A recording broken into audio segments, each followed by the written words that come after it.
Kia ora Bladers, welcome back to Blader News.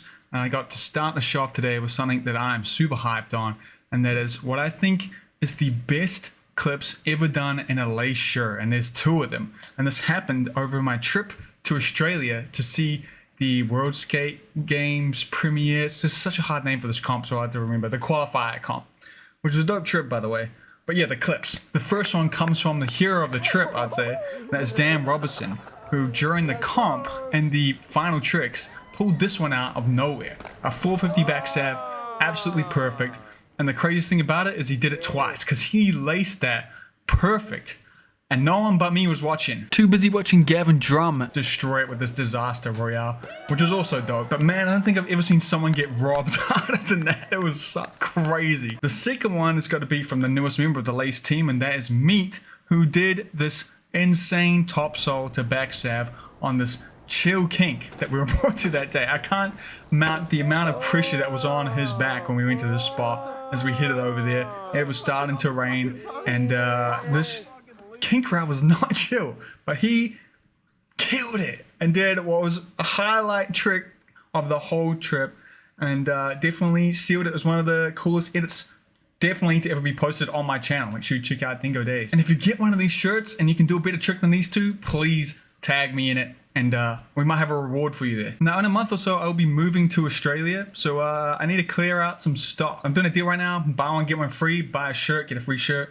Buy some pants, get a free shirt, or another pair of pants if you want, with this code right now, this week only, so don't miss out. Help me clear out some stock so I don't have to move as much stuff, and help me not be as broke for this move. I'd appreciate the support. So being at the World Skate qualifying comp in Melbourne was so cool to see, man, and definitely once again really inspiring and gives me a little hope for the future, because once again I was blown away by the amount of young people skating and skating real hard.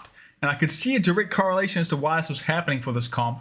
One is the fact this was quite an official comp, but the other thing was that I noticed the effect of having skate schools, because there's a couple skate schools running in the area, and they, I think, are 100% the reason why there was so many kids so into skating and so good at skating as well. One of the guys running a school down there is Martin Gade, and he just had a sick edit come out, so you should definitely go check it out. But he's doing great work down there, helping get a next generation into blading and keeping the scene so cool. The Aussies are doing us proud down under over there, and it was really cool to be a part of it for just one day. Takashi was also at the event, and I gotta say it was so magical to see him destroy the vert.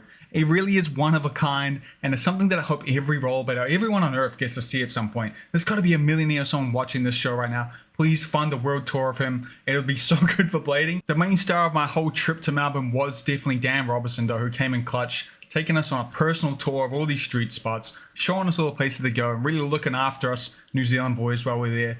So, you know, I gotta plug his latest edit, because it is super dope. It's called Bin Chicken, and he's in a bunch of the spots he showed us. And it's a really good one again. He's, again, one of the only people killing the vertical format for edits. It's a mix of new school and old school. And you'll definitely sleep on it. Go check it out. I have a link in the description. And thanks, Dan. You're the man. Moving on to new products, we've got to talk about this sick new cuff coming from them skates. I know it's just a cuff, but this one changes color. It's the new Hyper cuff from them. And depending on the temperature, it's either going to be black or this peachy orange color. For it to change color, it needs to get up to 88 degrees Fahrenheit or 31 degrees Celsius. Which I don't think it's ever been that hot here in Wellington ever. So it's probably just always going to be black. But it's going to be interesting to see how this performs. It could be a new way to rate how good your session has been, though. If your skates are cold by the end of the session, have you really skated that hard, you know? It could be like a checkpoint. Your skates need to be orange for you to be able to finish that session, you know? As gimmicky as this idea is, I absolutely love it. I hope there's more silly ideas like this to bring some new things to see in blading. And yeah, it makes me excited to see what other color combinations they come out with. I hope it's not just limited to black and orange. My favorite cuff they ever made was the Moopy. If you can have that effect show up in the heat, that'd be sick. Anyway, moving on, we're going to dive more into the new Flying Eagle Vireo skate, which if you missed is the new kids skate, aggressive skate from Flying Eagle that seemed to be good enough that adults might skate it, which would be the first of its kind, because never before has anyone considered skating a size adjustable skate, because they usually, you can see the quality difference. They usually aren't as supportive, and no one really wants to have the sacrifice of having an adjustable size skate. Like, that's a whole extra piece of complicated thing.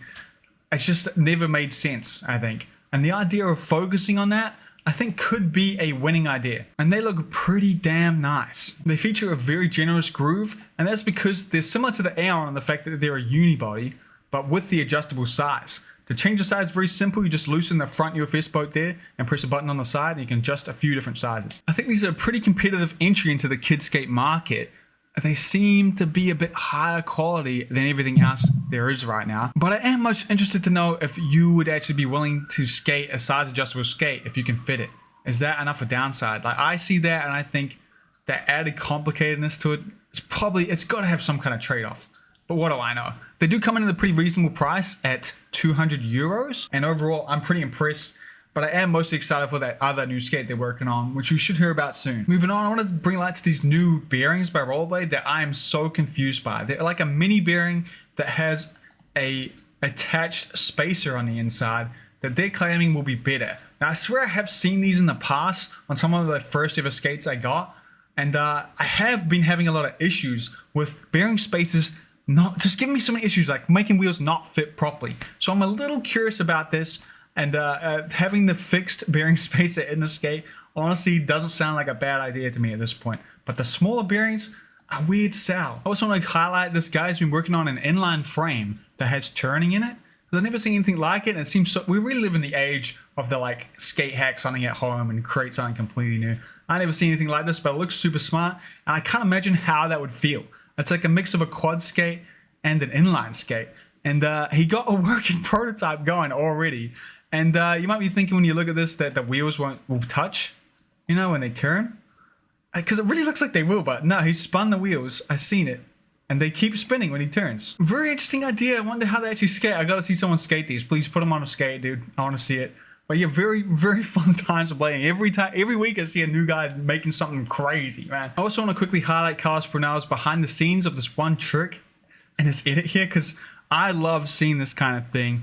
And it's, again, such a passing moment in the edit that I feel like you don't really get to sit with how insane this trick is. And to see him break it down, walk us through the troubles they had to do, and the fact that now it's capped because of him is really, really cool, and something I wish I could see more of. You know, every time a blader has dug into the like past of the journey of a trick on a certain spot, it has added to it so much for you. It makes the spot so much more memorable, and it's always super interesting. I get that, you know, going to like a crazy hammer spot like this, the last thing you really want to be worrying about is trying to like capture what the journey was like. You just want to get the trick done. That's enough of a mind game, you know. But man, every time a blader does it, it's so cool to see. Even if you just go back after like this to walk us through it, I want to see more of that, please. And finally, here's your now annual reminder to support the Community Cup Invitational. This year it's back with the same rules, with an insane lineup. If it all goes to plan and everyone's included, there's going to be so many dope edits to watch here. Look at this lineup, man. There's a quick breakdown. This is a community funded edit competition for the pros. Every dollar raised in this GoFundMe goes to the pro skaters. And the more we get, the more they get. Everyone who enters in this has a guaranteed rate, splitting of the 50% of the funds raised. The other 50% goes to the people who win. We get to vote. Even if you don't put money in, you get to vote on who wins this. And there's also a judge that chooses a winner as well to keep it more objective. If you're going to support anything in blading this year, I would recommend this. It's probably one of the cheapest things to get behind this year with the biggest impact overall. I've really noticed the impact of this competition last year. I'm sure you did too. We got so much more really high quality edits and a lot more energy in the scene in general, pushing street skating further than ever. And for a relatively small amount of money, you can really make a difference in blading. Now, I know times are only getting tougher and tougher to have any money spare. Every year is worse than the last. But if you can spare a couple dollars for this, this is the place to do it. I highly encourage you to do it. Unless, of course, you want to support me, I'm going to have a special deal just for people watching right now. Get the mag for $10. $10, it's yours with the code on screen right now. Help me get rid of some stock. But anyway, massive thank you to my Blading News correspondents, as well as my patrons and members for helping me do this. Yeah, I'm going to have a busy time ahead, so it's probably going to be pretty rough with the upload. It already has been. It's probably only going to get worse. But I'm going to try my best. But yeah, thank you so much for watching. Hope you get to go for a skate today. And yeah, keep killing it. Appreciate you.